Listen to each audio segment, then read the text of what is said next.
bonne santé chez vous. Nous voici pour notre 4e live et j'aimerais partager avec vous aujourd'hui mes étapes à moi pour lire une étiquette alimentaire. D'accord? Nous allons dans les supermarchés, nous faisons nos courses et pour certaines personnes, ils ont tendance tout de suite à regarder les valeurs nutritionnelles comme les calories sur les emballages des produits. Je dis bien pour certaines personnes parce que c'est pas tout le monde qui regarde. Je pense que les gens qui ne sont pas encore conscients de leur santé, des problèmes de santé, prennent les produits et s'en vont et ils consomment quoi. Alors cependant, ces valeurs ne nous disent pas, même quand on a tendance à lire, ces valeurs ne nous disent pas si le produit que nous tenons en main est de bonne qualité ou pas. Alors pour le savoir, voici quelques astuces que je vais partager avec vous pour lire une étiquette alimentaire. Ouvrez bien vos yeux et regardez la longue liste des ingrédients dans ces produits transformés, ces produits industriels. C'est très simple. Plus la liste est courte, plus nous avons moins d'ingrédients et de produits transformés dans cette liste. D'accord? Et ce sera meilleur pour votre santé et pour votre ligne. Effectivement, si la liste est trop longue, c'est que le produit contient sûrement beaucoup de sucre, beaucoup de sel et d'additifs. Et là, on se rapproche absolument d'un produit ultra transformé. Une histoire marrante. Alors, je me demandais souvent pourquoi étudier la chimie à l'école ou à l'université. C'est un de mes cours ennemis que je ne comprenais pas et que je n'aimais vraiment pas. J'aimais pas du tout le cours de chimie, mais ça me rattrape. Vous voulez savoir pourquoi? En fait, je n'arrête pas d'apprendre et je continue à apprendre, chose qui est très intéressante. Ce que j'ai appris, en fait, depuis que je me suis rééquilibrée dans l'alimentation, depuis que je fais attention à ma ligne, et de savoir, en fait, les produits qui contiennent beaucoup d'additifs, c'est très facile, car, en fait, ce sont tous les produits qui commencent par la lettre E, suivis de 3 chiffres. Maintenant, nous allons sur de la chimie pure. Je vais vous citer 3 ingrédients que moi je vois souvent dans la nourriture et que parfois j'évite de prendre et parfois on n'a pas trop le choix. Alors le E251 qui est le nitrate de sodium qui sert de conservateur chimique additif dans la nourriture. C'est un produit qui est autorisé par les industriels afin de prolonger la durée de la consommation des aliments. Pas trop le choix. Le deuxième additif que je vois souvent, on voit antioxydants, acide citrique, c'est le E330, c'est un autre additif alimentaire, le plus répandu d'ailleurs, que l'on trouve partout dans notre confiture matinale, dans les plats réchauffés des petits déjeuners, pour les personnes très paresseuses qui n'arrivent pas à faire leur petit déjeuner frais, dans les sodas que nous sirotons souvent dans les restaurants ou à la maison, et aussi sans oublier dans les bonbons que nous grignotons devant la télé ou partout, quoi. Est-ce que vous donnez aux enfants? C'est vrai que c'est un produit assez répandu et que les industriels utilisent beaucoup dans nos produits. Mais par contre, petit conseil les amis, évitez de boire des sodas à la paille parce qu'ils sont souvent en contact avec les dents. Vous posez parfois la question de savoir pourquoi on a des dents jaunes, pourquoi les dents ne sont pas propres, pourquoi les dents ne sont pas trop présentables. C'est à cause de ça. Donc évitez de boire ces boissons parce qu'ils sont directement en contact avec vos dents. Quand j'ai commencé à parler de ces produits chimiques, à un moment je vous ai dit qu'il y a des produits que nous pouvons éviter et d'autres que nous ne pouvons pas éviter. D'accord?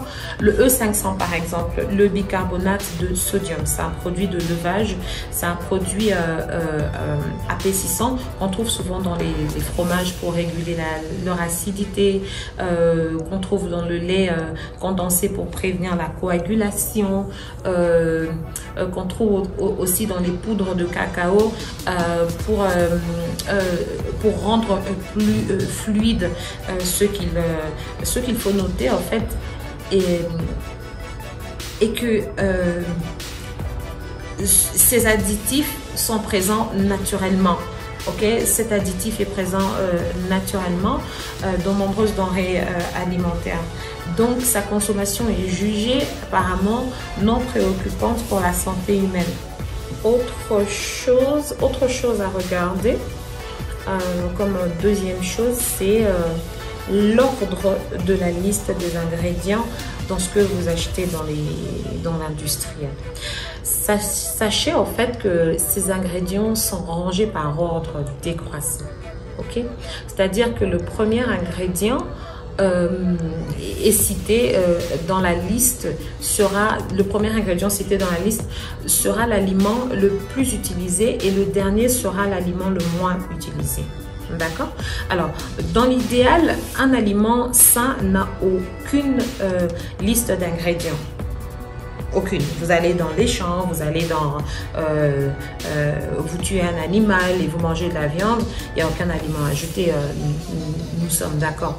Alors, ce sont des aliments que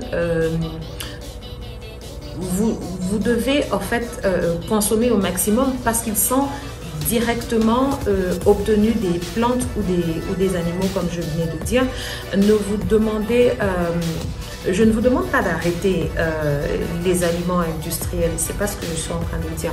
Ce que je suis en train de dire, c'est surtout s'ils sont peu transformés, vous pouvez prendre le temps de lire, vous pouvez prendre 2 minutes de lire votre aliment pendant que vous faites vos courses. Faites juste attention à la liste et l'ordre des ingrédients pour choisir des produits sains et bons pour votre santé. Alors, autre chose à faire, c'est faire attention à la quantité de sucre. Arrêtons de nous concentrer que sur les calories quand nous lisons une étiquette alimentaire. Essayons plutôt de nous concentrer sur la quantité de sucre. En fait, sachez que le sucre ne se trouve pas que dans les gâteaux et dans les confiseries que nous achetons dans les supermarchés. Le sucre se trouve aussi dans des produits salés tels que le jambon, les pizzas, les biscuits apéritifs, les soupes industrielles. Vous voulez savoir si un produit contient du sucre? Ben, le sucre apparaît sous plusieurs noms. Faites attention car il se cache derrière tous ces noms tels que saccharose, sirop de riz, sirop de maïs, sirop de malt, sirop d'orge, de fructose, glucose, amidon, miel et j'en passe. Ce que je vais nous demander à nous tous, c'est de bien faire attention aux produits finissant par ose. Vous avez remarqué tout à l'heure avec tous les produits chimiques que je viens de citer, glucose, fructose et tout le reste. Faites très attention à ça. Essayez de reconnaître la quantité de sucre en regardant la ligne glucides dans leur valeur nutritionnelle. Un aliment sain ne doit pas contenir 5 grammes de sucre pour 100 grammes. C'est bien écrit sur ces produits et sur ces étiquettes. Je vous donne un bon exemple d'ailleurs. J'ai regardé encore ce matin sur le carton de céréales que j'ai à la maison ici pour les enfants et tout.